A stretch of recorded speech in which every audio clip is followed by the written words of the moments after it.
ভক্তি আমি খুঁজি অন্তরে, বাড়ি আর মন্দির আলাদা নয়। ভক্তি যেখানে সেখানেই আমি। কিন্তু তোর মতো পাপীর পক্ষে তা বোঝা সম্ভব না। একটা নিষ্পাপ মেয়ের হাত থেকে আমাকে তুই কেড়ে নিয়েছিস। তুই দিনের পর দিন আমার ভক্ত শুভর ওপর অত্যাচার করেছিস। তোর চোখে মায়ের স্মৃতির কোনো দামও নেই, তুই শুধু ঘৃণা দিয়েছিস। আজ তোর পাপের ঘোড়া পূর্ণ হয়েছে। ক্ষমা করো মা, ক্ষমা করো আমায়। আমি বুঝতে পারিনি, আমি ভুল করেছি। তোর মতো পাপীর জন্য কোনো ক্ষমা নেই। ক্ষমা করতে করতে তুই সব সীমা ছাড়িয়ে গেছিস। ভক্তের কান্না যখন সীমা ছাড়ায় তখন পাপের বিচার হয়। আজ তোর সর্বনাশ অনিবার্য। ভোরের কুয়াশায় ঢাকা উঠোন। শুভ বাহাতে ঝাঁটা ধরে উঠোন ঝাড় দিচ্ছে মন দিয়ে। ঠান্ডায় তার নিঃশ্বাস জমাট বাঁধছে। ঠিক তখনই ঘরের ভিতর থেকে রাগিনীর চিৎকার। এই যে শুভ, তোকে উঠোন ঝাড় দিতে বললাম, তো সেটা কিভাবে দিচ্ছিস তুই? দুই কোণে এখনো ধুলো জমে আছে। আমি আবার করে দিচ্ছি মা, আসলে আমি খেয়াল করিনি। খেয়াল করিসনি নাকি কাজে ফাঁকি দিতে চাস? ঠিক করে কাজটা কর, নইলে কিন্তু খাবার পাবি না, এই আমি বলে দিলাম। এই কথা শোনার পর শুভ আবারও উঠোন ঝাড় দিতে শুরু করে। শুভ বসে বসে আলু আর পটল কাটছে। হঠাৎ বটিটা একটু সরে গিয়ে তার আঙুল কেটে যায়। উফ, হাতটা কেটে গেল। মা, মা, দাদার হাত কেটে গেছে, অনেক রক্ত পড়ছে। কি হয়েছেটা কি? এত শোরগোল কিসের? দেখো না, দাদার হাতটা কতটা কেটে গেছে, কিভাবে রক্ত পড়ছে। রাগিনী মাথাটা একটু উঁচু করে দেখার চেষ্টা করলো, তারপর বলল, হ্যাঁ, তো গেছে তো গেছে, এই নিয়ে এত হইচই কিসের? কাজ না করতে পারলেই তো এরকমই হবে। জল দিয়ে ধুয়ে নে, ঠিক হয়ে যাবে। কিন্তু মা, তুই বেশি বকবক না করে পড়তে যা তো। স্কুলের কাজগুলো সব শেষ কর। পড়াশোনার নাম নেই, খালি সারাদিন দাদা আর দাদা। মা, বনু ছেড়ে দে, মা ঠিকই বলেছে, হাতটা ধুয়ে নিলেই সব রক্ত চলে যাবে। না না, তুই দাঁড়া, আমি কাপড় এনে দিচ্ছি।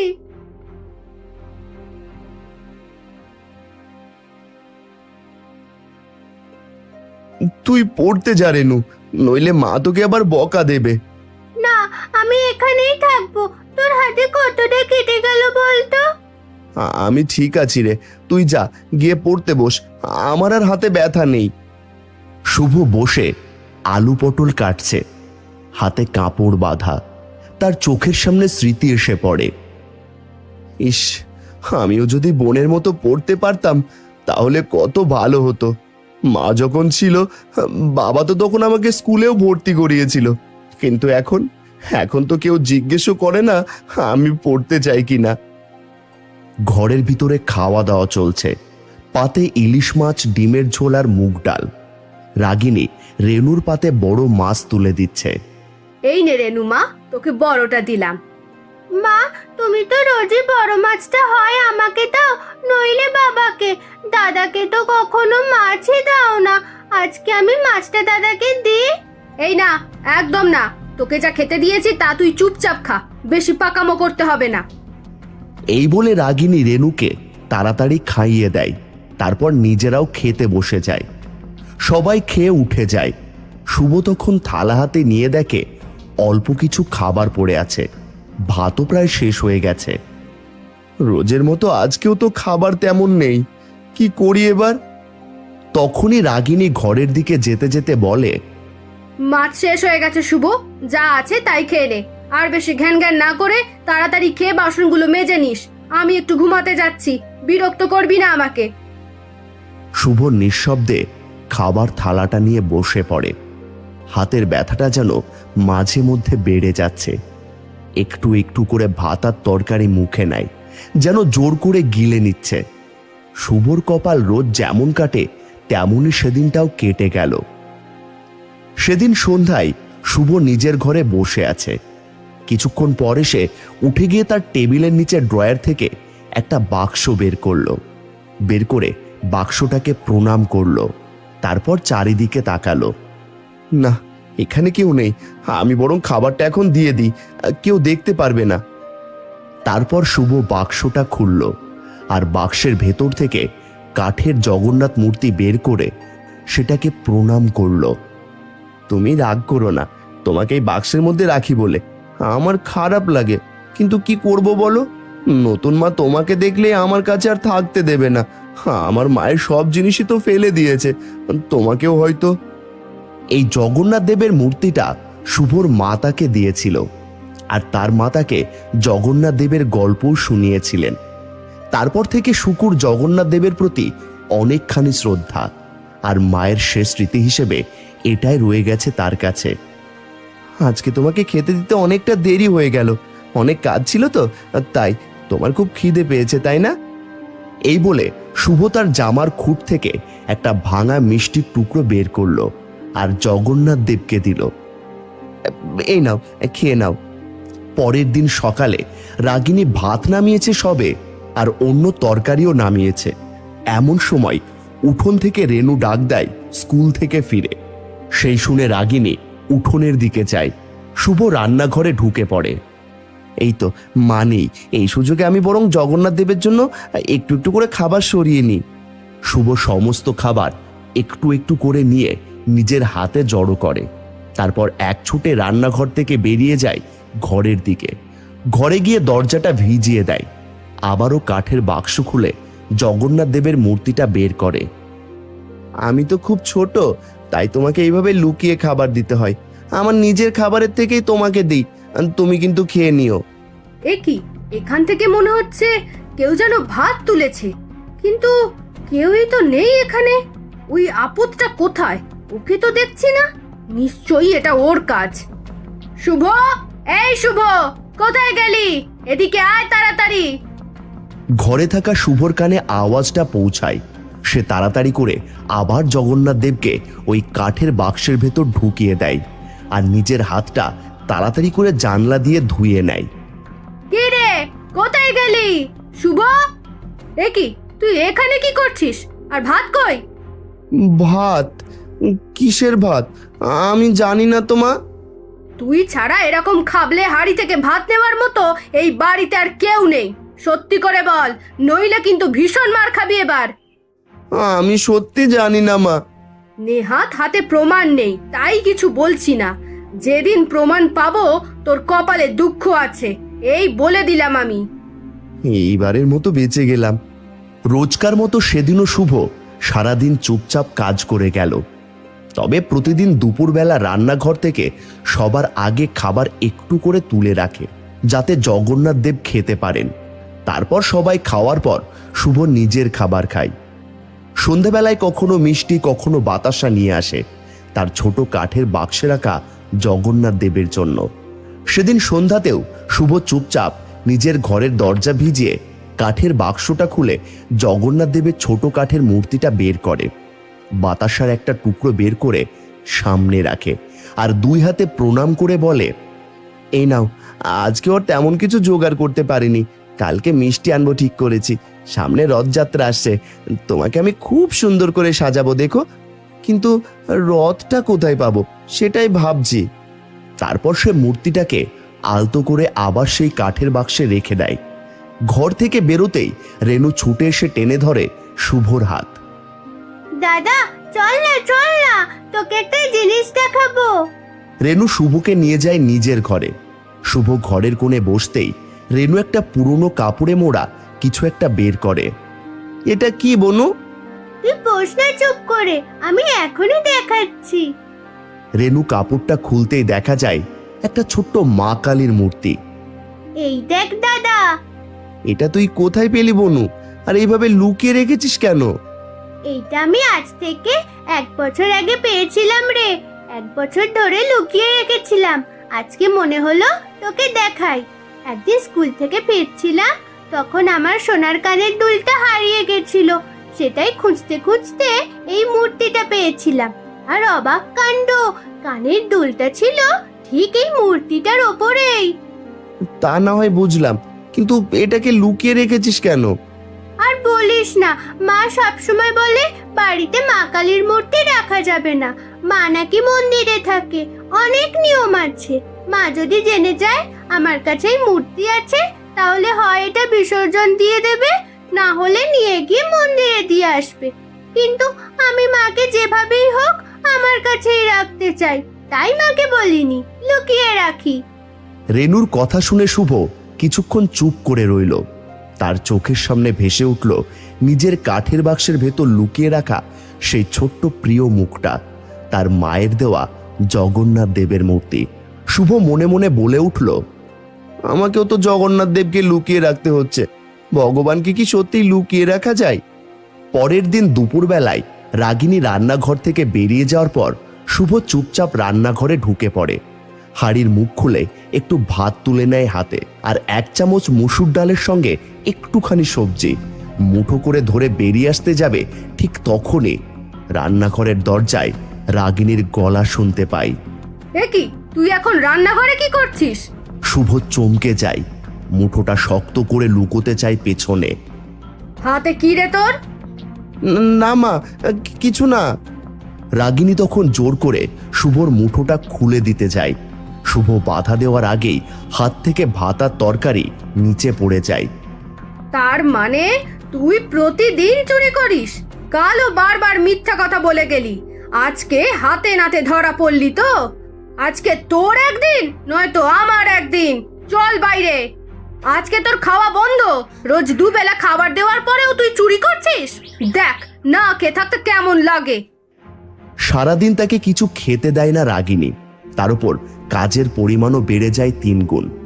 দিন শেষে সন্ধ্যাবেলায় ক্লান্ত শরীরে শুভ নিজের ঘরে ফিরে আসে, দরজাটা ভিজিয়ে দেয়।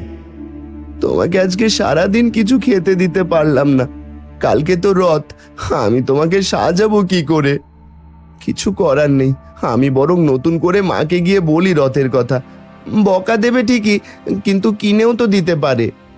এই ভেবে শুভ ধীরে ধীরে এগিয়ে যায় রাগিনীর ঘরের দিকে।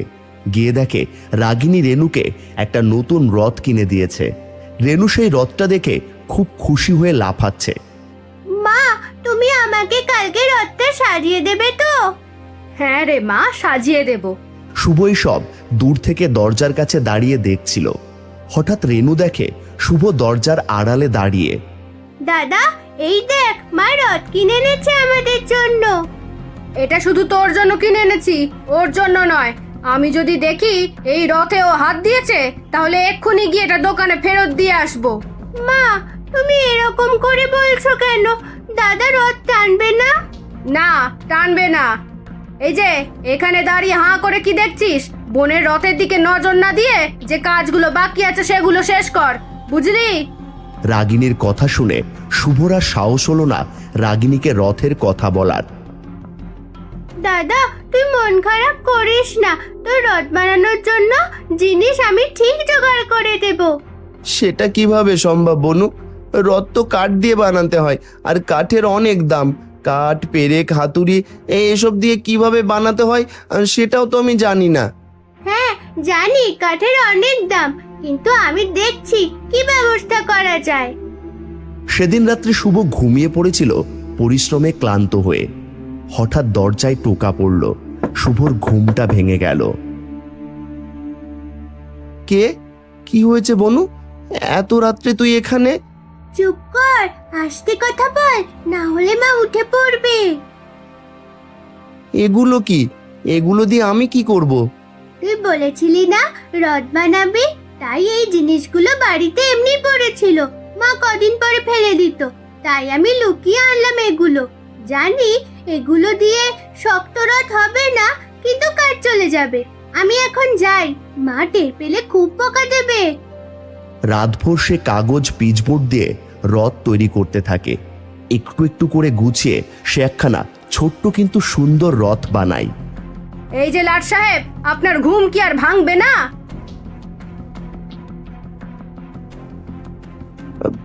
কি হয়েছে মা? এ কি? এটা কি? তুই কি করেছিস? কি হয়েছে? এই রথটা তুই বানিয়েছিস? কাকে জিজ্ঞাসা করে এগুলো কেটেছিস? তোর সাহস হলো কি করে এই সব জিনিসে হাত দেওয়ার? আমি মানে এগুলো তো এমনি পড়ে নষ্ট হচ্ছিল, ভাবলাম রথ বানালে কেমন হয়। শুভ বোঝে রেনুর কথা বললে বোন বকা খাবে, তাই নিজেই দায় নিয়ে নেয়। বেশি বুঝে গেছিস, কি কাজে লাগবে আর কি লাগবে না তুই ঠিক করবি। আমি বুঝতে পারিনি মা। মা মা আমি এগুলো দাদাকে দিয়েছি, ওর কোনো দোষ নেই, সত্যি বলছি। দাদা তো শুধু রথ বানাতে চেয়েছিল, আর জিনিসগুলো কোনো কাজেই আসছিল না, তাই দিয়েছি। তুইও বুঝে গেছিস কোনটা লাগবে আর কোনটা নয়, তাই তো? রাগিনী রথটা হাতে করে তুলে নিয়ে গিয়ে উঠোনে ছুঁড়ে ফেলে দেয়। এই রথটা আমি ভেঙে একেবারে গুঁড়ো গুঁড়ো করে ফেলবো আজকেই। এই বলে রাগিনী উঠোনে রথটার কাছে যায়। শুভ দৌড়ে গিয়ে রাগিনীর পায়ে ধরে। না মা, দয়া করে আমাকে মারো, কিন্তু রথটা ভেঙো না, আমি অনেক কষ্ট করে বানিয়েছি। কিন্তু শুভর কান্না অনুরোধ কিছুই শুনল না রাগিনী। সে রথটাকে তুলে আছাড় মেরে ভেঙে দিল। তারপর শুভকেও একটা কঞ্চি দিয়ে মারধর করলো। একটা কথা পরিষ্কারভাবে বলে দিলাম, এই রথ যেন কেউ আর জোড়া দেওয়ার চেষ্টা না করে। রাগিনীর ঘরের ভেতর চলে গেল। শুভ যন্ত্রণায় উঠোনে বসে কাঁদছিল। রেনু শুভর কাছে গিয়ে বসলো। রেনুও কাঁদছে। তুই কাঁদিস না রে দাদা, সব ঠিক হয়ে যাবে দেখিস। আমি আমার মা কালীকে বলবো, সে যেন তোকে এই কষ্ট থেকে মুক্ত করে। মা তো সবার মা, তাই তোকেও নিশ্চয়ই বাঁচাবে। সেই দিনটা কেটে গেল। পরের দিন রথযাত্রা। শুভ মন ভার করে জগন্নাথ দেবের কাঠের ছোট্ট মূর্তিটাকে লুকিয়ে নিয়ে বেরোলো ঘর থেকে, রাগিনীর চোখ এড়িয়ে। শুভ ধীরে ধীরে উঠোন পেরিয়ে আসে, জগন্নাথ দেবকে বুকের কাছে জড়িয়ে। হঠাৎ পেছন থেকে রেনু ডেকে ওঠে। দাদা, এই মূর্তিটা তো আগে দেখিনি, এটা কি তোর কাছেই ছিল? হ্যাঁ রে বোন, এটা আমার কাছে ছিল। আমি তো কখনো দেখিনি, লুকিয়ে রেখেছিলি বুঝি? হ্যাঁ, তুই যেমন মা কালীকে লুকিয়ে রেখেছিস ওই রকমই। তাহলে দাঁড়া, আমিও মা কালীকে নিয়ে আসছি। মা তো ওই ঘরে রথ সাজাচ্ছে, এদিকে আসবে না। রেনু এক দৌড়ে ঘরে ঢুকে গেল। কিছুক্ষণের মধ্যে সে হাতে করে ছোট্ট একটা মা কালীর মূর্তি নিয়ে ফিরল। তারপর এসে দুই ভাই বোন মিলে দুটি মূর্তিকে পাশাপাশি রাখলো। দাদা, একটা কথা বলি, মা কালীকে নাকি ঘরে রাখতে নেই, তাই আমি মাকে বলিনি। কিন্তু তুই জগন্নাথ দেবকে লুকিয়ে রেখেছিলি কেন? এই মূর্তি তো ঘরে রাখা যায়, তাই না? হ্যাঁ আমি জানি, কিন্তু এই মূর্তিটা আমার মা আমাকে দিয়েছিল, আমার নিজের মা। এইটা যদি নতুন মা জানে তাহলে এটা রাখতে দিত না। যেমন মায়ের বাকি সবকিছু ফেলে দিয়েছে, এটাও হয়তো। ঠিক সেই সময় উঠোনে রাগিনী ঘর থেকে বেরিয়ে আসে, আর সে শুভ রেনুর কথা কানে পায়। সামনে এসে দাঁড়াতেই শুভ আর রেনু মূর্তিগুলো তাড়াতাড়ি পেছনে লুকিয়ে ফেলে। কি লুকাচ্ছিস তোরা? কিছু না। রাগিনী রেনুর হাতটা টেনে জোর করে সামনে আনে। মা কালীর মূর্তিটা দেখে ক্ষোভে ফেটে পড়ে। তোকে আমি কতবার বলেছি বাড়িতে মা কালীকে রাখা যায় না, তুই কিনা চোখ এড়িয়ে এনে লুকিয়ে রেখেছিস। দে, এই মূর্তি আমি এক্ষুনি ভাসিয়ে দেব। না না মা, এই মূর্তিটা ভাসিও না। কি বলছিলি? তোর মায়ের দেওয়া মূর্তি? দে, এইটাও দে। কিন্তু শুভ কিছুতেই ছাড়ছে না। বুকের কাছে শক্ত করে চেপে ধরে রেখেছে জগন্নাথের মূর্তিটা।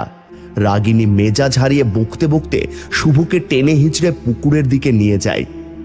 না মা, দয়া করে এটা ভাসিও না মা, এটা আমার মায়ের দেওয়া, আমার মায়ের শেষ স্মৃতি। রেনু ছুটে আসে, পিছনে পিছনে ছুটে যাচ্ছে, কিন্তু কিছুতেই রাগিনীকে আটকাতে পারছে না। পুকুর পাড়ে পৌঁছে রাগিনী শুভকে মারতে শুরু করে। তারপর দুই হাতে মূর্তিগুলো কেড়ে নেয়। না মা, আমাকে মারো, কিন্তু মূর্তিগুলোকে ফেলে দিও না। রেনু বাড়ির উঠোনে বসে পড়ে, হাত জোর করে আকাশের দিকে তাকিয়ে বলে, মা, মা কালী, আমি আমার মূর্তিটা ফেরত চাই। তুমি ফিরে এসো আমার কাছে, আর দাদাকে বাঁচাও। দাদার জগন্নাথ দেব, দাদার মায়ের শেষ স্মৃতি আজকে এই রথের দিনে ভেসে যেতে দিও না। অন্যদিকে রাগিনী মা কালী আর জগন্নাথ দেব দুই মূর্তি একসাথে ধরে নিয়ে সজোরে ছুঁড়ে ফেলে দেয় পুকুরে।